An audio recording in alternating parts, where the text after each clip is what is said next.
أعوذ بالله من الشيطان الرجيم. بسم الله الرحمن الرحيم. إن الله يأمر بالعدل والإحسان وإيتاء ذي القربى وينهى عن الفحشاء والمنكر والبغي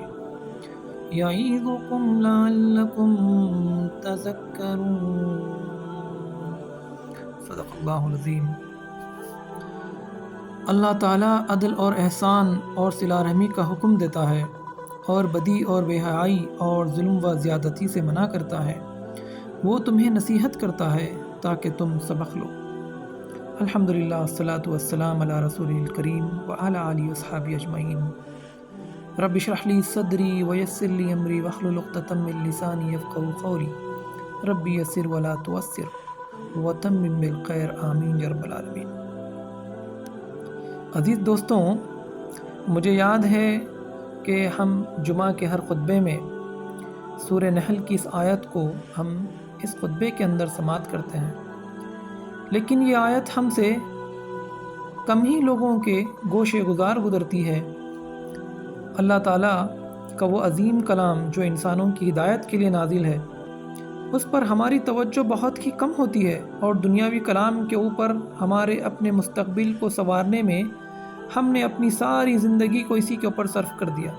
اور اسی کو اپنی آخرت کی کامیابی سمجھ بیٹھے. بہرحال اس خطبے میں 3 اہم باتوں کا حکم دیا گیا ہے جس پر پوری انسانی معاشرہ اور سوسائٹی کی درستی کا انحصار ہے. یعنی یہ سوسائٹی انہی گائیڈ لائنز کے اوپر جو ہے ڈیپینڈنٹ ہے. پہلی جو سب سے امپورٹنٹ چیز ہے وہ ہے کہ عدل، دوسری احسان، اور تیسرا صلہ رحمی. ہم عدل اور احسان کے بارے میں بات کریں گے. صلہ رحمی ایک بہت بڑا موضوع ہے، دوبارہ سے جب وقت ملے گا تو اس کے اوپر ہم بات کریں گے. عدل کے بارے میں آتا ہے کہ لوگوں کے درمیان وہ تمام حقوق کے اندر توازن اور تناسب ہو، بیلنس اور پروپورشن قائم ہو. اردو زبان کے اندر جو استعمال ہونے والا لفظ ہے انصاف، عام طور پہ ہم کہتے ہیں انصاف. انصاف کے معنی یہ ہوتا ہے کہ کسی کے ساتھ برابری کا معاملہ کرنا، اور کئی لوگوں کے اندر یہ مغالطہ ہے یا یوں کہہ لیں کہ کوئی غلط فہمی ہے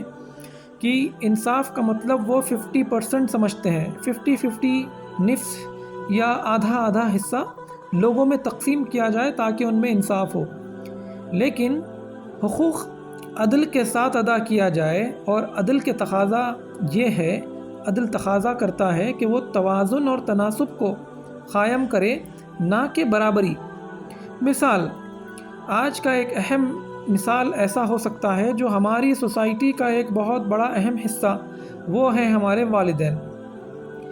اس مثال کے اندر والدین اور اولاد کے درمیان معاشرتی و اخلاقی مساوات اور تعلقات کس طرح بہتر بنایا جائے، ایک اسلامی سسٹم کو کس طرح اسٹیبلش کیا جائے. اگر یہ ہوگا تو میاں بیوی، ماں باپ اور اولاد کے تعلقات بنیں گے، ورنہ اس سوسائٹی کے اندر یہ کمتر درجے کے اندر ہوں گے اور یہ تعلقات بگڑ جائیں گے. آج ہر گھر کے اندر کم و بیش یہی پوزیشن ہے اور یہی مسئلے ہیں. یہاں تک کہ والدین کے حق اور ان کی اطاعت کے بارے میں سورہ بنی اسرائیل کے اندر اللہ تعالیٰ فرماتا ہے وَقَضَىٰ رَبُّكَ أَلَّا تَعْبُدُوا إِلَّا إِيَّاهُ وَبِالْوَالِدَيْنِ إِحْسَانًا. اللہ تعالیٰ کے حق کے بعد اللہ تعالیٰ نے فوری طور پر ماں باپ کے حق کو جو ہے یہاں پر بتایا ہے کہ ان کے ساتھ نیک سلوک کرو، حسن سلوک کرو، ان کے ساتھ محبت کے ساتھ پیش آؤ، ان کی اطاعت کرو، ان کی فرمانبرداری کرو، ان کو اف نہ کہو. یہ تمام چیزیں جو ہیں یہ گائیڈ لائنز اللہ تعالیٰ نے کہا کہ دنیا کے اندر، اس سوسائٹی کے اندر سب سے بڑا مرتبہ ماں باپ کو ہے. تو ہم کو چاہیے کہ ہمارے ماں باپ کی یہ تمام چیزوں کا خیال ہم رکھیں. بہت ساری احادیث کے ریفرنسز میں آپ کو دے سکتا ہوں جو ماں باپ کے بارے میں رسول اللہ صلی اللہ علیہ وسلم نے ہم کو تاکید کی ہے اور ان کی خدمت کرنے کی بات کی ہے. بہرحال وہ ایک مشہور وعید جو اللہ صلی اللہ علیہ وسلم نے ممبر کے اوپر جب آپ چڑھے، پہلا قدم آپ نے رکھا تو حضرت جبرائیل امین آتے ہیں اور آپ نے ایک وعید کی جس کے اوپر رسول اللہ صلی اللہ علیہ وسلم نے آمین کہا. ان 3 وعیدوں میں سے ایک وعید یہ ہے کہ کہ اگر کسی نے اپنی زندگی میں اپنے بوڑھے ماں باپ کو دونوں کو یا پھر کسی ایک کو پایا اور ان کی خدمت نہ کی تو وہ ہلاک ہو جائے۔ اس پر رسول اللہ صلی اللہ علیہ وسلم نے آمین کہا۔ دوسری جو وعید تھی، آپ دوسرا جو ممبر کا اسٹیپ ہے اس پہ چڑھتے ہیں تو آپ ایک اور وعید کہتے ہیں کہ جس شخص نے رمضان کو پایا اور اس میں اپنی مغفرت نہ کروا لی تو وہ ہلاک ہو جائے۔ اس پہ بھی اللہ صلی اللہ علیہ وسلم نے آمین کہا۔ پھر جو تیسری وعید تھی تو اس پر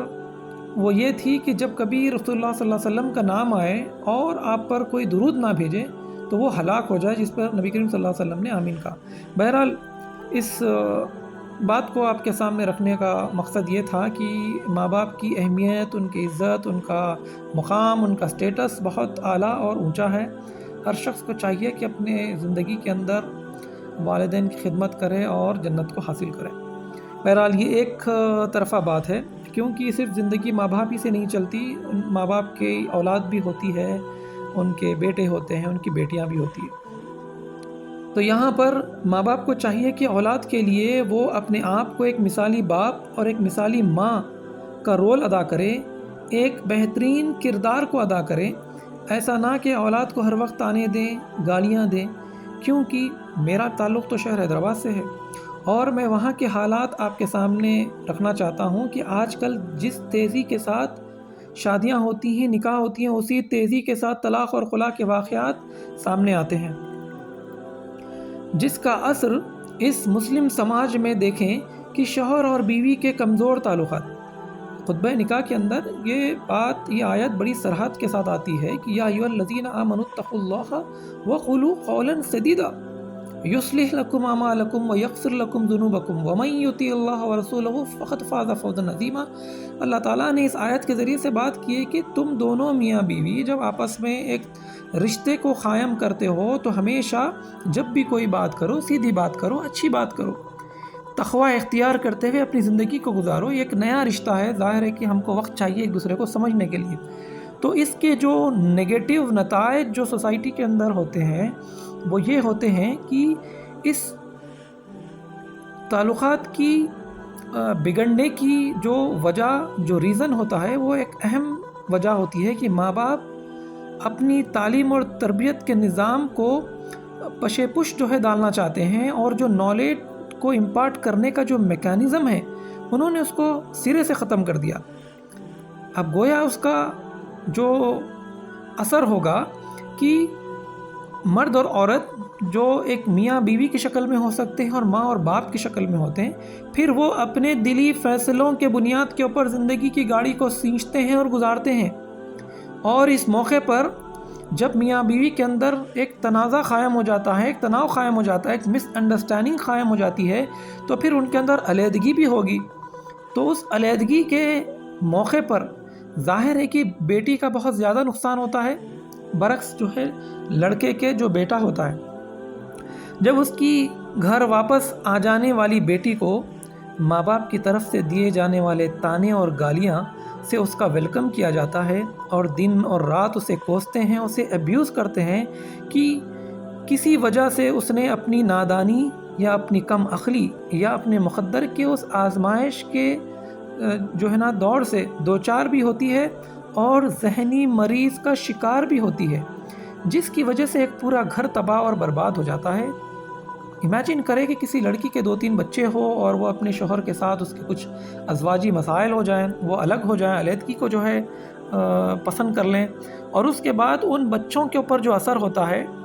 بغیر باپ کے گائیڈنس کے، اور ماں اگر ورکنگ پروفیشنل ہوتی ہے تو پھر اس ورکنگ پروفیشنل ماں کو کیونکہ گھر بھی چلانا ہوتا ہے، اس کی شرعی ذمہ داریوں کو بھی پورا کرنا ہوتا ہے، کھانے پینے کا بھی انتظام کرنا ہوتا ہے، بچوں کے تعلیم کا بھی انتظام کرنا ہوتا ہے، تو وہ اتنا اپنا وقت نہیں دے پاتی ہے اپنے بچوں کو۔ پھر باپ اس خیال میں نظر انداز ہو کر اپنی زندگی کو گزارتا ہے، ہو سکتا ہے کہ وہ دوسری شادی کر لے، ہو سکتا ہے کہ وہ اپنی بیوی سے جو ہے تنگ آ کر جو ہے نا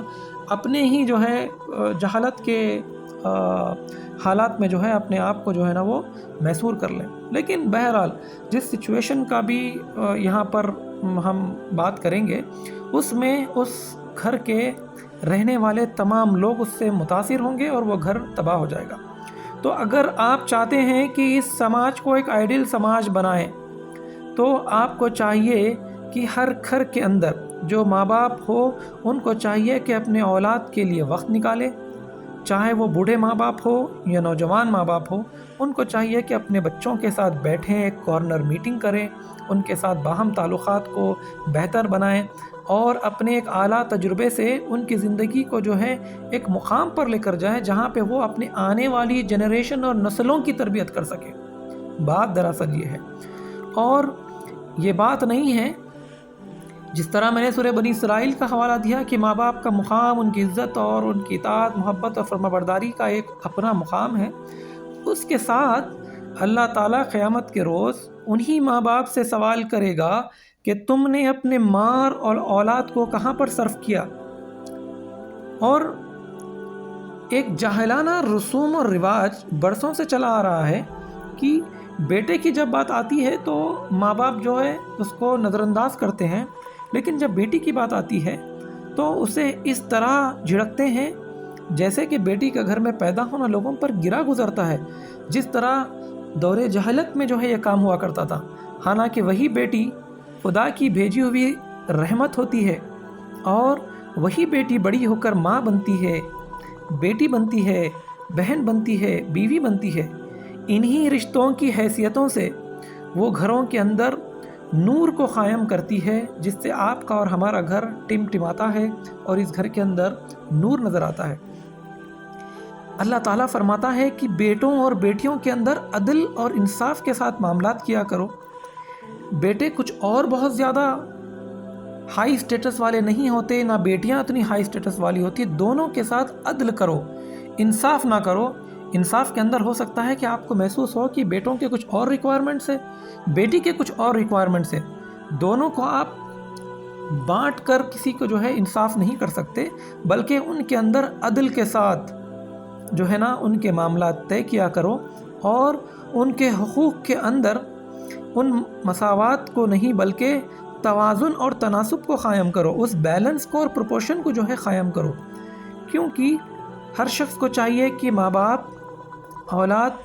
شوہر اور بیوی کے درمیان اخلاقی، معاشرتی، معاشی اور قانونی سسٹم کو پوری ایمانداری کے ساتھ جو ہے ادا کریں۔